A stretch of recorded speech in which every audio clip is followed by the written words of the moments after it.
Right now at 5, emergency personnel respond to a construction accident turned fatal in Cherokee County.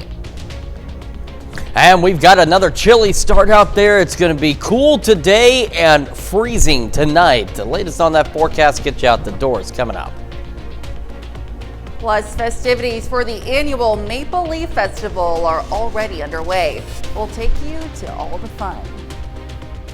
The 4 states' most watched news starts now. Well, good morning and welcome to the KOAM Morning News. It's 5 a.m. I'm Elise Noe. And I'm Chris Warner. It is now Tuesday, October the 15th. We have made it for another day. Yes, we have. It's chilly out there again. It is quite chilly out there. But again, hey, I'd rather it be a little more fall-like than summer-like at this point, especially after last week. I mean, over the weekend, 90-degree temperatures Friday and Saturday. Just insane. Nowhere near that for the next several days. In fact, nowhere near that for quite some time. Let's start with a look outside from our camera in downtown Pittsburgh. We're looking pretty good. We've got clear skies. Again, the camera can't tell you, but we'll tell you in a minute how cold it is. But it is pretty darn chilly right now. Quick look at our camera, 7th and Range Line. Also looking good this morning. Heading down to the MoDOT camera at 20th and Range Line. Roads are clear. We're looking fantastic. So we'll head over to the KDOT camera, 69 East 520th Avenue. Folks getting their day underway. Otherwise, looking pretty good, but we now have, you remember yesterday we had freeze watches in our northern counties? We now have freeze warnings across the entire viewing area, and this is for tonight because, well, it's gonna freeze out there. So if you have any tender vegetation, anything like that, you wanna make sure it's protected. If you can bring it inside, absolutely do so because it's gonna get downright cold. In between here and there, though, winds will pick up later this morning out of the northeast, 10 to 20, gusting upwards of 30. Similar to yesterday, a stray cloud or two is possible by late morning, early afternoon. Otherwise, it is going to be chilly. Look at Tuesday. This is Tuesday. Look at this evening by 8 o'clock. Look at some of those temperatures out there as they are going to continue to fall. Not like they're very warm right now. 48 in Joplin, 41 in Pittsburgh as we start this day. And take a look across the area. Fort Scott, 37 degrees. So we've got, for the most part, low, mid, and upper 40s. But as you see, Fort Scott sitting at 37 degrees, a very brisk start to the day. So wind chills are going to be something else to keep in mind as we head through the morning because it'll be a slow warm up. 42 when the kids get on the bus. Clear skies, east breeze at about 5 to 10. Those winds will start picking up later and be gusting out of the north. That should be northeast at about 30 miles an hour. Only 61 when the bus brings them home. So with the winds and the cool temperatures, they will probably want and need a jacket throughout the day. Again, a stray cloud or two will be possible late morning, early afternoon. Otherwise, sunny skies. Our highs today, upper 50s, low 60s. I'm going to say that again. Upper 50s and low 60s. That's actually putting us about 10 to 15 degrees below normal for this time of year. So, of course, it's going to get pretty cold tonight. How long does it stay cold? Will it rain? Or are there warm temperatures on the way? We have all those answers for you in the full forecast. That's coming up here in just a few more minutes. Elise? All right, thanks, Chris. Well, emergency personnel responded to a fatal construction accident yesterday in Cherokee County. Now, the incident happened around 10:56 yesterday morning involving an excavator and a semi-truck. The excavator was unloading material from the semi and a piece slipped, falling off the opposite side of the trailer and hitting the driver of the semi. Authorities list the victim as a 50-year-old male. Had hauled the material here for was unloading it. He was out, he was just the driver of the semi. So the company was unloading the semi and some of the material shifted and caused it to fall off the opposite side of where they were unloading it, where he was standing, and smashed him. Now, this is a developing story. We'll have more details available on our website, KOAMnewsnow.com, when they become available. And to be the first to see breaking news, weather, and sports, you can download the KOAM News app. It's available free of charge in the Apple App Store and the Google Play Store. Just search for the KOAM News app. Well, the Maple Leaf Festival in Carthage, Missouri has become a beloved fall tradition over the past 58 years. Featuring music, food, crafts, and its famous parade, the festival has developed many important traditions since it began. KOAM's Samantha Walker sat down with organizers to learn more about the history of the parade. The year 1966 was quite different from today.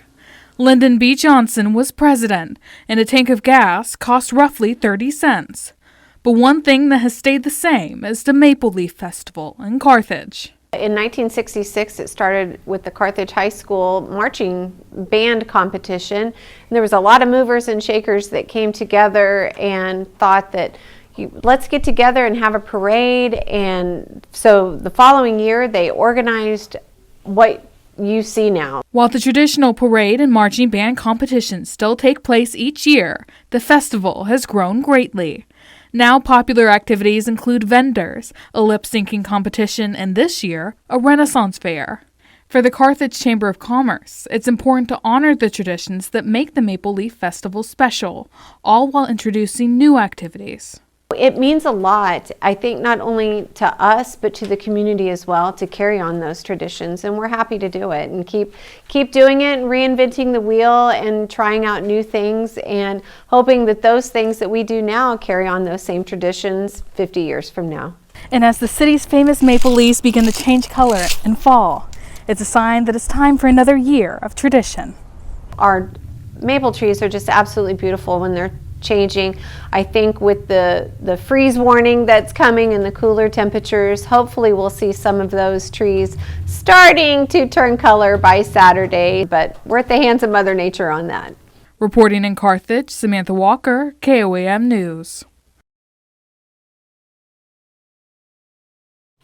You can find a full schedule of all the activities the Maple Leaf Festival has to offer on our website, KOAMnewsnow.com.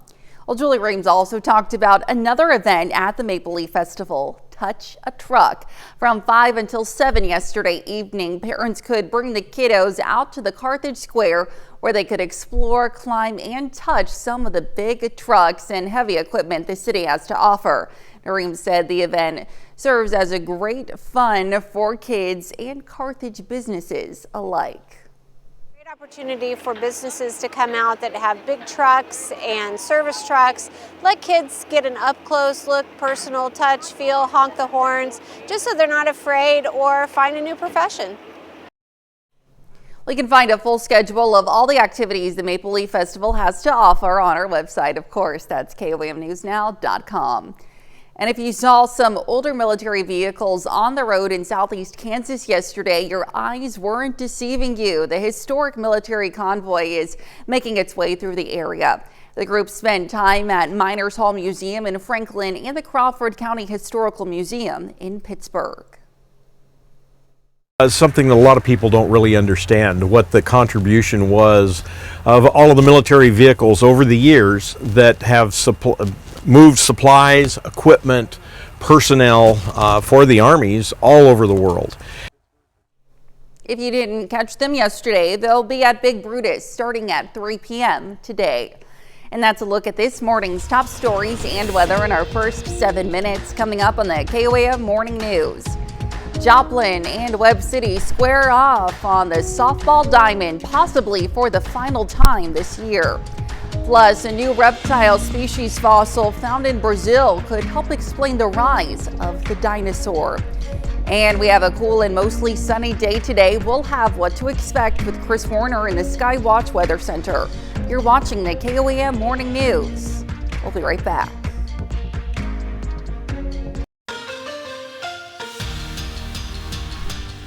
Well, the bad news for Missouri Southern football is they've lost back-to-back games. However, the good news is they showed a lot of promise in their most recent contest going against a nationally ranked team.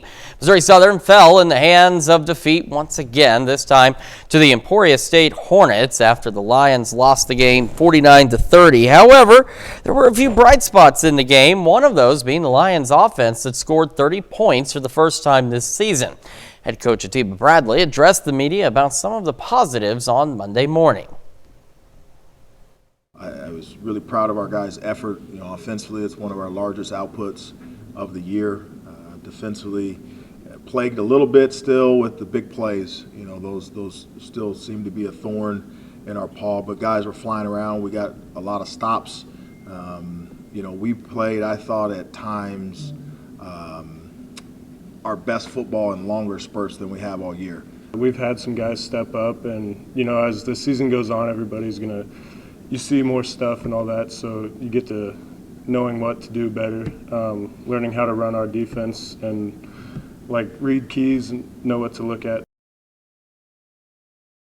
In a blink of an eye, the fall sports season in Missouri is coming to an end. Last night, Joplin and Webb City square off on the softball diamond, possibly for the final time this year. Regular season finale for Webb City. Lady Cardinals playing at home yesterday evening against the Joplin Eagles, and this game lived up to the hype. We're going to start in the bottom of the fifth, tied at 3. Kylie Sargent crushes it out deep center field, and that ball is out of here for a 2-run home run. Webb City leads 5-3, but that's just the beginning. Tie game, extra innings, top of the 8th. Riley Kelly makes a statement. A go-ahead solo homer gives Joplin a 6-5 lead, but Cardinals tie it back up after that. So to the top of the 9th, Ducks on the pond, Jaden Pankow is going to row in college, but she can also hit bombs. That's a 3-run homer. Joplin leads 12-8. Ideally, you would think it's over, but the Cardinals don't want to go home yet. Addie Brown gets all of this one. That's another 3-run home run in this game. Webb City only trailing 12-11. You might start to think this game may never end, but it has to at some point. Ava Wolf puts this one to bed with a swinging strikeout, and what a way to end the regular season. Joplin takes down Webb City 12-11. Both teams get set for postseason play later this week. And as we do every week, we have a new Performance of the Week winner. This week, our winner is the Columbus Titans, who shut out the Riverton Rams 36-0. Titans are now 5-1 on the season. This Friday, they hit the road to face undefeated Frontenac. That will be a heck of a game. To vote on next week's Performance of the Week, all you need to do is head over to KOAMnewsnow.com/vote. And we're officially 3 weeks away until the start of the Division I men's college basketball season. Now, yesterday morning, preseason AP Top 25 poll was released along with the SEC preseason media poll. So we're going to start with the AP. Here's a look at the top 10. Kansas Jayhawks will start the season as number 1 ranked team in America. KU received 30 first-place votes. Alabama comes in at number 2. 4 other teams from the Big 12 ranked in the top 10. Those include Houston, Iowa State, Baylor, and Arizona. And the SEC conference releases their preseason poll ahead of the men's college basketball season. Alabama takes the top spot. Arkansas is picked to finish in 4th place under their new head coach, John Calipari. Missouri and Oklahoma not getting as much love from the media. Tigers are picked to finish at number 13, and Oklahoma picked to finish in 15th place, right above last place Vanderbilt. Well, still to come, we're going to see why a new study suggests that distracted walking can be as dangerous as distracted driving. Plus, got another check of that chilly forecast when the KOAM Morning News returns.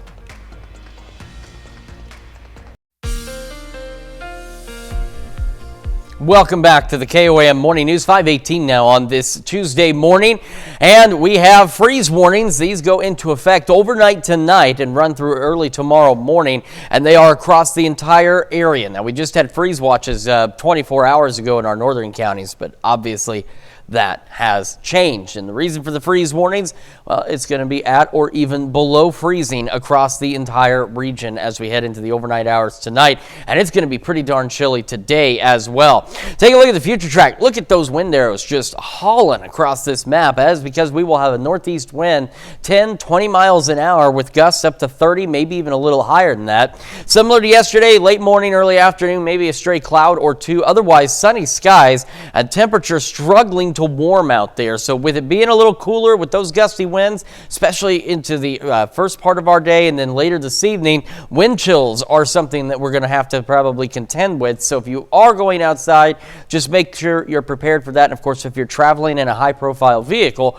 make sure you're prepared for the winds as well. Overnight tonight, look at these temperatures. I told you yesterday I thought the future track was initially overdoing it a little bit, and I think we are all understanding that that was a correct assessment, because now we're looking at low 30s, maybe even an upper 20 degree reading or two out there. But either way you paint it, very cold for this time of year. unseasonably cold. Therefore, if you've got the tender vegetation, plants, anything that doesn't really like the cold, either cover it or, better yet, if you can, bring it inside. Don't leave your pets outside either, because this is drastically colder than where we have been. And that's the other issue, especially with your pets, is the fact that it's been so warm and now all of a sudden it's going to get very cold. They're not going to handle that too well. Tomorrow by noon, we're looking at the 50s across most of the area, averaging about the mid-50s. It will be a little later in the day Wednesday that we will reach our daytime highs, which will be a couple of degrees warmer than they are today. Otherwise, it's going to be sunny, and the winds are expected to be light out of the east, if not calm. It's going to be cold again Thursday night, but not nearly as cold as what we're going to experience tonight into tomorrow. And as we head into our Thursday, winds begin to shift out of the south. And what is it that comes out of the south? Well, warmer weather comes from the south, and that's what we're going to start to experience as we head into the end of this week and the start of next week. All right, temperatures right now. Again, it's already a bit chilly. 48 in Joplin, a slight wind chill of 46 with that east-southeast breeze at 5.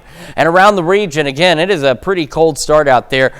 So far, though, Fort Scott's still the cold spot at 37, followed by Iola sitting at 39. Otherwise, we've got low, mid, and upper 40-degree readings across the region. So again, a pretty darn chilly start. You're going to want to grab that jacket before you head out. As you head out, though, low 40s to start, sunny skies, few clouds by late morning, and we'll be into the upper 50s. Similar to yesterday, but we won't do nearly as much warming as we did yesterday. Yesterday, we made the upper 60s. Today, not so much. Upper 50s, low 60s for highs. A couple of clouds out there. And of course, it's also dealing with those gusty winds across the region. As we head into tonight, clear skies through the evening, mid 40s by 10. Our overnight lows for most of us, low to mid 30s. And again, we do have that freeze warning that's in place as we go through the overnight hours tonight.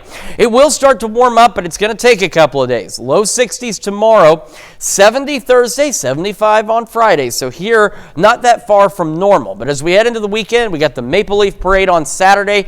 Looking good. Sunny skies, upper 70s for the highs. Same on Sunday. We start going back above normal by this weekend.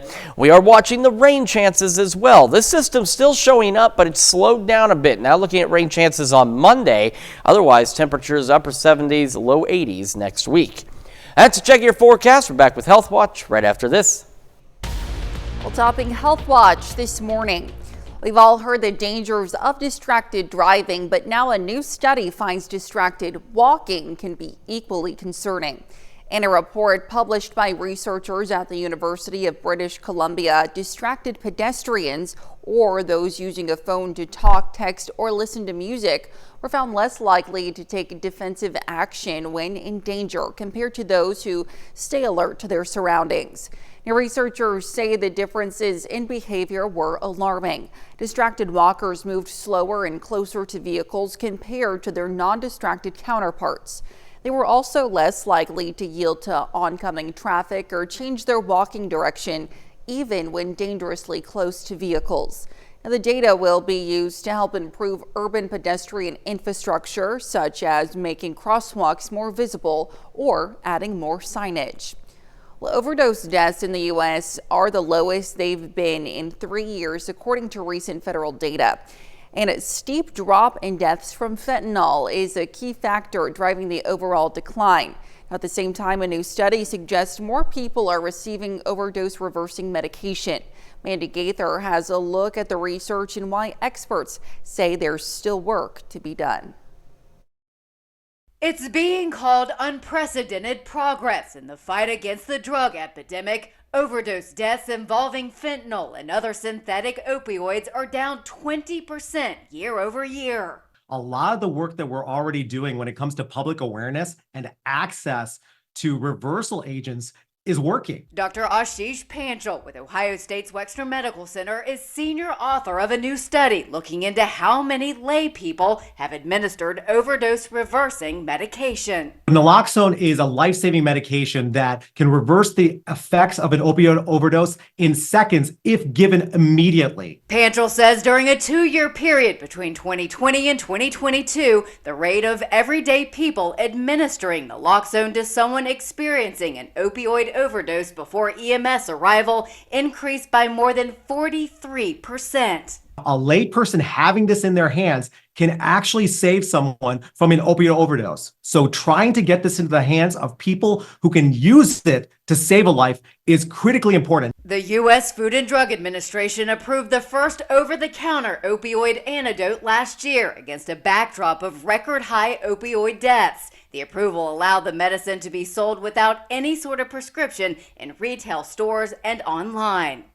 Of all the people who had assistance from 911, only 3.4% received layperson naloxone. So the word is out, the access is available, but we have a lot more work to do. For Health Minute, I'm Mandy Gaither. Health experts say that while naloxone can quickly restore normal breathing to a person whose breathing has slowed or stopped because of an opioid overdose, it will not have an effect on someone who does not have opioids in their system. So experts say it's okay to give the medicine whenever an overdose is suspected. And that's a look at some of today's top health stories. You're watching the KOAM Morning News. And we are keeping an eye on these cold temperatures and the freeze warning for tonight. The latest on all of that when we come back. Right now at 5:30, a U.S. Senator drops in on a restaurant in southwest Missouri. And it's a pretty chilly start to the day. Cool temperatures this afternoon, a freeze warning tonight. The latest on all that coming up. Plus, medical students at KCU Joplin get hands-on training with revolutionary new AI equipment. The 4 states' most watched news starts now.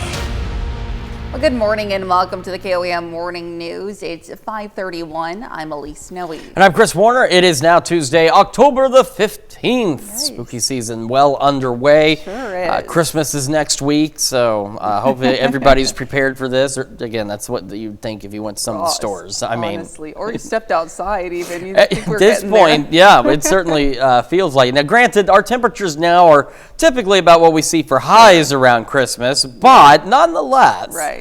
It's a lot colder than it was last week. In fact, colder to the point we have freeze warnings. We're going to talk about all that here in just a second. But first, we need to take you on a little tour, see how things are going outside. We're going to start in downtown Pittsburgh with our camera there at 4th and Broadway.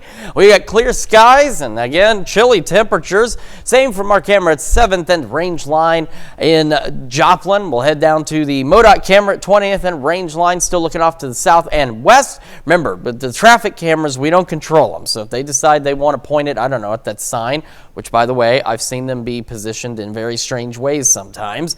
That's just what we look at then, is the sign. But otherwise, looking good. We're not looking at any signs right now. KDOT camera, 69 East 520th Avenue, also looking fairly good this morning as well as we get this day underway. This is a very nice shade of blue. Actually, I think these two are better shades, but this is a nice shade of blue. Problem is, it's a freeze warning, and it encompasses the entire area. So this is for overnight tonight into tomorrow morning. Now, remember, there are 5 National Weather Service offices that cover our area, but the rough expiration time on these will be about 9 o'clock tomorrow morning. So tonight, this evening, before you go to bed, if you have plants, vegetation, whatever outside that does not like the cold or would not like this first freeze, make sure it's covered, brought inside. Same with your animals.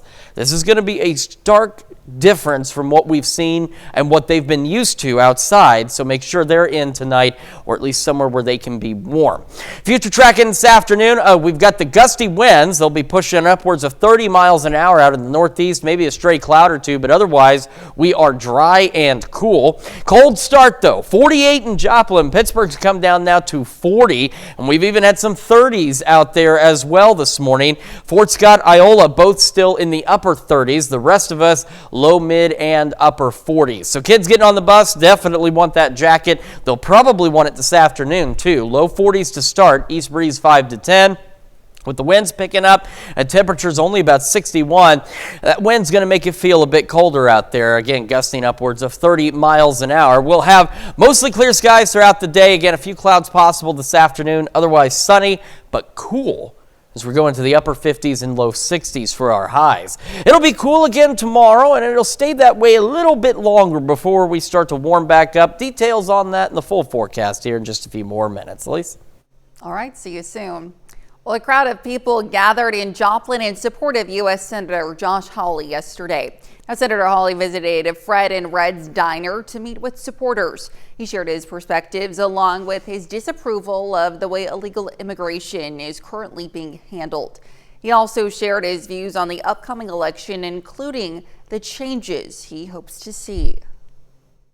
It's over 20 days to go in this election, and my bottom line is we can't go on like this for another 4 years. I mean, the Democrats, Kamala Harris, my opponent, Kuntz, they've just wrecked this country, and we got to change direction, and that's what this is about. That's what this election's about.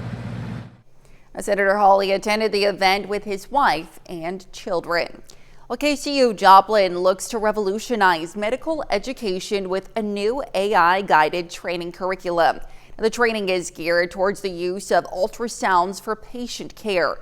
The university says students will be well prepared to capture high-quality scans and apply these critical skills from day one.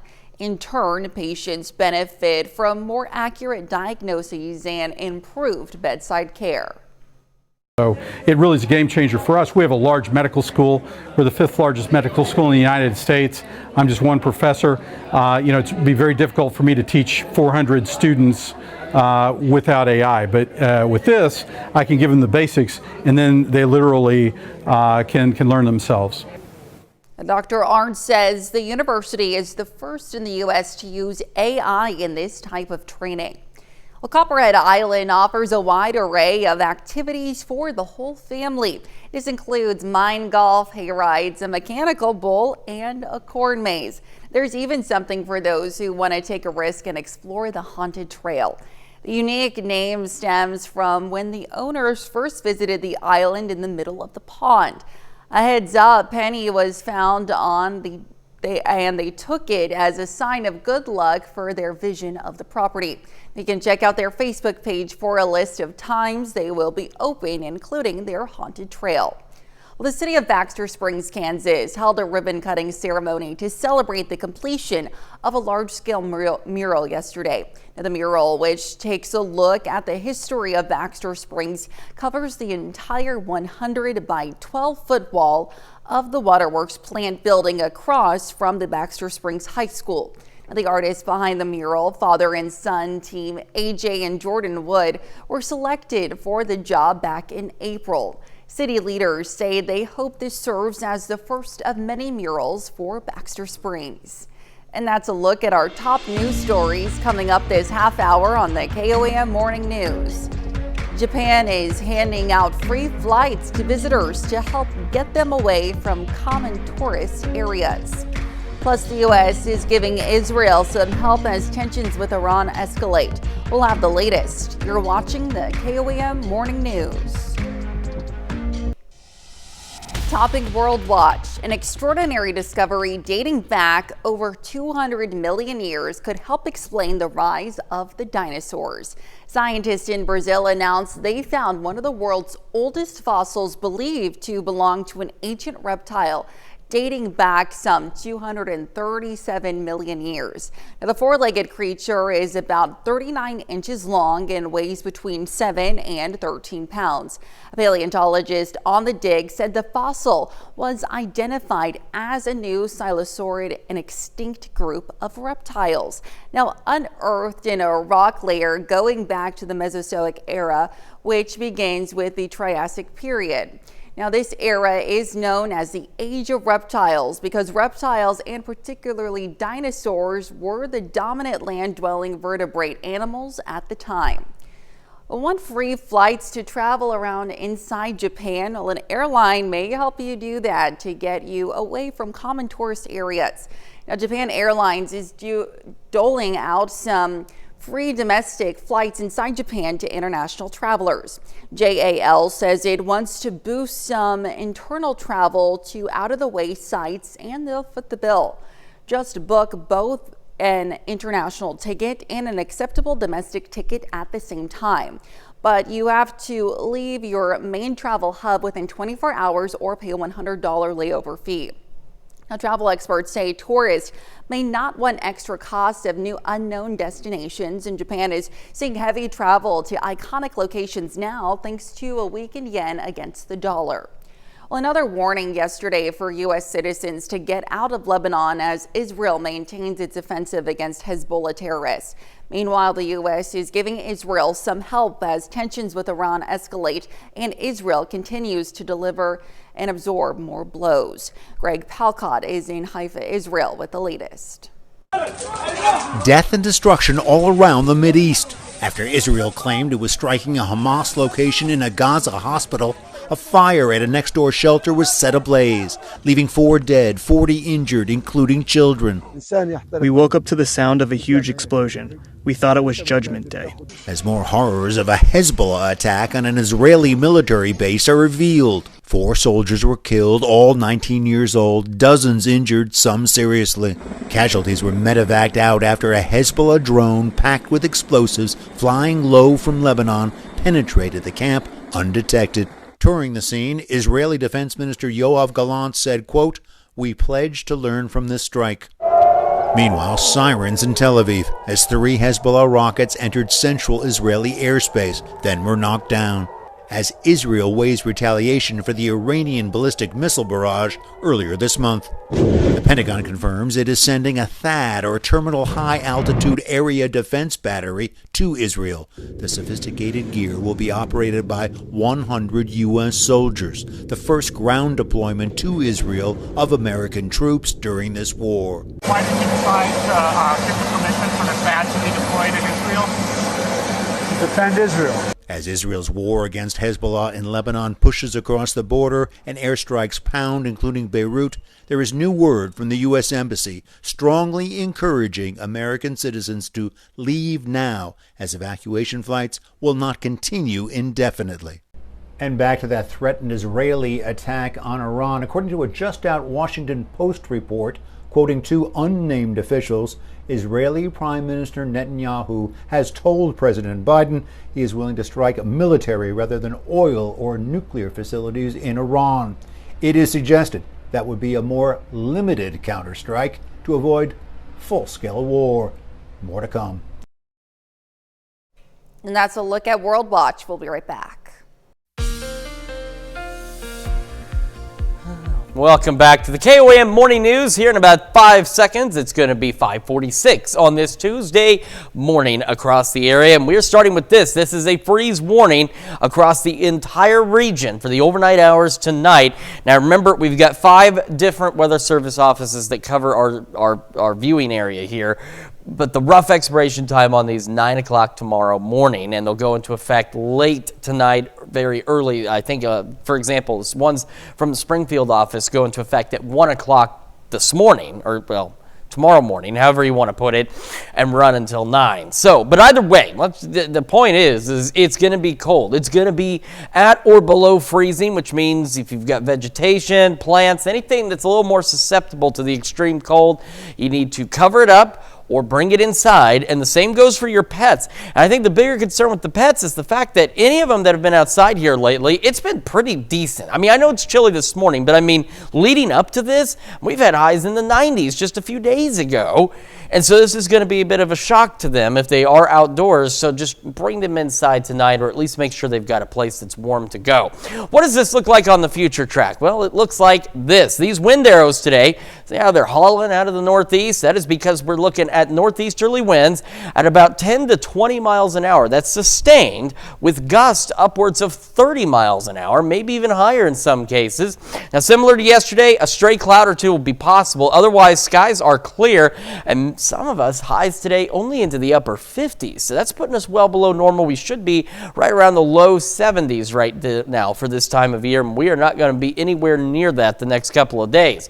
Now, tonight, 5 a.m., you can see, look at Yates Center, 32 degrees, 33 Fort Scott, Fredonia, Lamar, Joplin, 32 Miami.